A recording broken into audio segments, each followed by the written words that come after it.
Well, you'd have to say UTA had a great week. The FTA announced earlier this week an agreement to provide $116 million to extend the TRAX line from downtown Salt Lake City to Draper.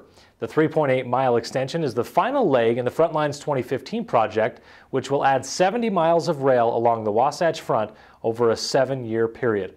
Joining us today to discuss the grant agreement is Peter Rogoff, the Administrator of the Federal Transit Administration. Administrator, thanks for joining us. Thanks for having me. We've added a lot of rail recently, and I'm wondering what you see as the biggest benefit to a community that invests in transit. Well, there are multiple benefits, but I think one of the biggest is just giving people a choice.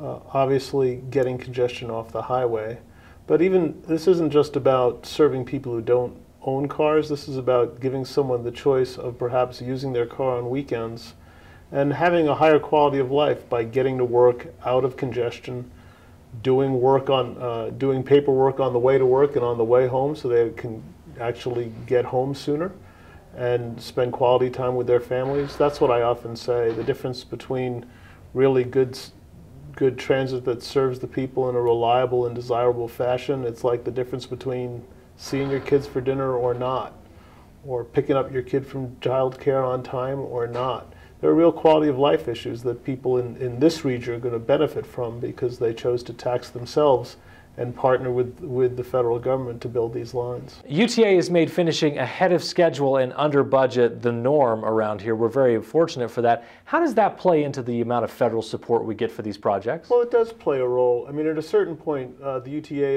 has done this so often that we're going to start taking a look at how they do their initial estimates.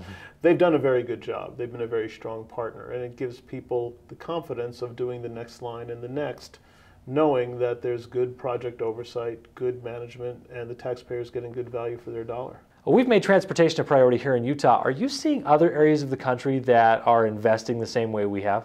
Oh, I think you are. I mean, when I travel around the country and people talk about their interest in deploying rail transit, especially in cities that haven't had much of it in their past, they do point to Salt Lake because they've been able to build out so much so quickly. You know, the whole national map for transit is changing.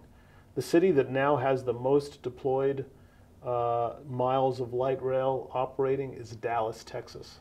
This is a city that people would say no one was going to ride it. You'll never get Texans out of their car. Phoenix, Arizona has a very successful light rail system that's now oversubscribed and is exceeding all of their ridership measures. But Salt Lake is also a leader. It's a leader in terms of combining commuter rail with light rail. It's a leader in recognizing that by providing services in a certain corridor, those are great opportunities for growth for what we call transit-oriented development. But as a result, I think a good part of what has enabled Salt Lake to get companies to relocate here has been the presence of and expansion plans of the transit system. Peter Rogoff is the Administrator of the Federal Transit Administration. Mr. Rogoff, thanks for your time. Hey, thanks for having me. You can always find more information on our website at slchamber.com.